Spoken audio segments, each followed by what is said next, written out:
All right, let's check out the wood floors here and look at an approach for texturing those. As I mentioned, I probably would have just laid out the UVs on one ahead of time.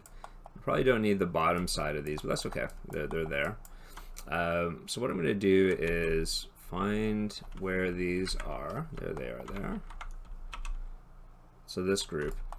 So we're going to have really two groups of stuff. We're going to have the planks going this way, and then we're going to have a different material and the planks going this way. We don't need to, though. What we could do, though, is just select these and rotate them. But I do want to kind of separate these out into the two groups. It's just going to make it easier to match the or to get the UVs going the way we need them and get the wood grain looking natural and everything. All right, so I've got this group. So I'm just going to simply do a projected down map. So let me go to a top view here and go into my UVs. And let me just minimize this a bit. So we have our create menu here, and I'm just going to do a camera base. So it's going to be based off of whatever camera is currently selected. Right now it's my top down view, and I'm going to create. There we go. And I'm probably going to just rotate these so that they're facing the right direction. So when I bring in a texture, a lot of these wood textures are moving in this direction or along the grain. So I just want to make sure it's kind of similar to that. And let me see if I can get, there we go. There is actually a better way to rotate this stuff actually under the transform section. Let me see here. Yeah, so we could rotate by 90 degrees. There we go. See, much easier. All right, so this is pretty good. Now I probably want to have some little bit of separation between these just so that it doesn't look like it's just one texture that's projected on the entire thing, because each piece of wood should appear as if it was, you know, has a slightly different kind of variation of the texture, if possible. So what I'm going to do is see if maybe layout will kind of get that for me. So if I click on layout, okay, well I did lay things out, but not quite the way I was hoping it would. As that's interesting, as I'm not sure what this big long. Okay, no, I just kind of stack them. Yeah, so it's not quite what I'm hoping for here for this. But here, let me select my shells, and let's see if I were to lay this out. That's a little bit better. And let's lay out these guys. That's a little bit better too.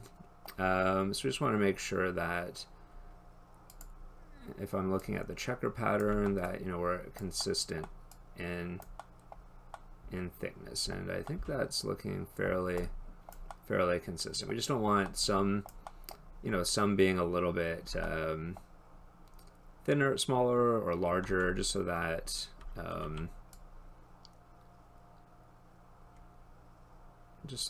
you know it's consistent. Let's see here. We got this guy. I can go maybe over here, and I guess I could use tiles for this. So let me go in and do that. And, you know, we could also go in and slightly randomize the positions of these a little bit, just so that it doesn't seem like it's otherwise it's going to project the same texture across the entire thing. And again, we want to maybe kind of randomize this a bit. So let me just go into every other one, although I do feel like maybe it is already kind of random the way it is, but let me just kind of randomize it a bit more here. There we go.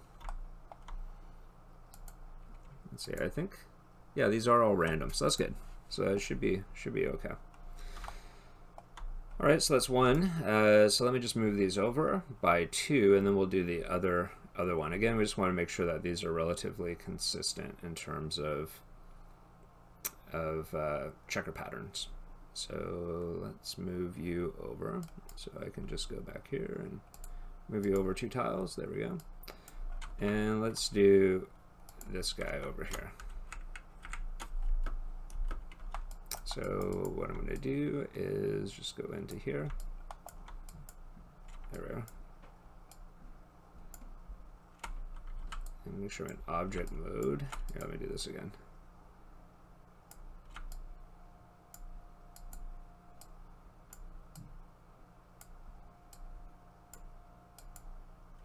Cool. And I'm going to do the same thing. So I'm just going to go here. Camera based. All right, good stuff. And I'll just select, you know, some of these. And just randomize it maybe a bit. Or, you know, let's just do it this way. Same thing. So layout. This actually gave me a better result right away. So that's interesting why this one did and the other one didn't. Okay, well, you know what, let's move some of this over a bit. So let me just go to UV shells. So I'll move you over. And let me do these guys. So layout. So it's a little bit bigger. And maybe layout these guys. There we go. And I can just kind of shift these over. Just make sure they're not popping out of those tiles, so I'll just shrink them down just a bit. Cool. All right, so we've got those laid out. So now you can just kind of either take them into Substance. I do have a tileable texture. I just grabbed one from the internet. Let's see what this ends up looking like if we were to put this on here. So I'll just use just a regular material for now, just so I can get a sense of this. We can always do something with a Redshift material, but I just want to look at this in the viewport at the moment. So assign new material. Let's just go Phong.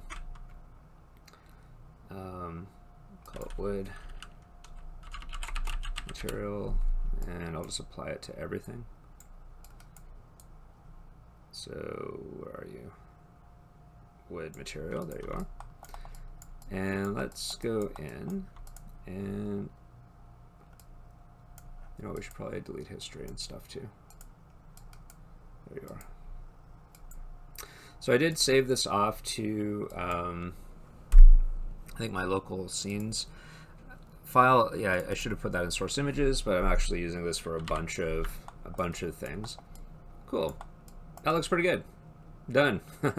Of course, you know, this is an image off the internet, so what I might want to do too is feed this into the bump, maybe put it into the specular as well. But that looks pretty convincing, to be honest.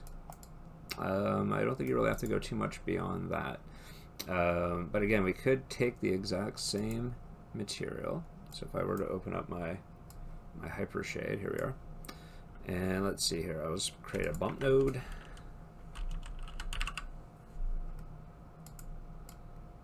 And let me just throw this into that. So again, you would want to do this with the you know, whether it's Substance or whatnot.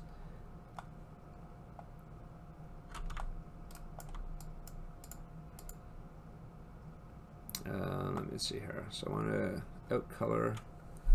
You know what? It's 3 channels. So let me just choose red. There we go. And let me just choose the out value here into bump. This isn't a normal map though. This is just a bump. So bump map. Here we go. Cool. And let me just tweak the settings just a bit.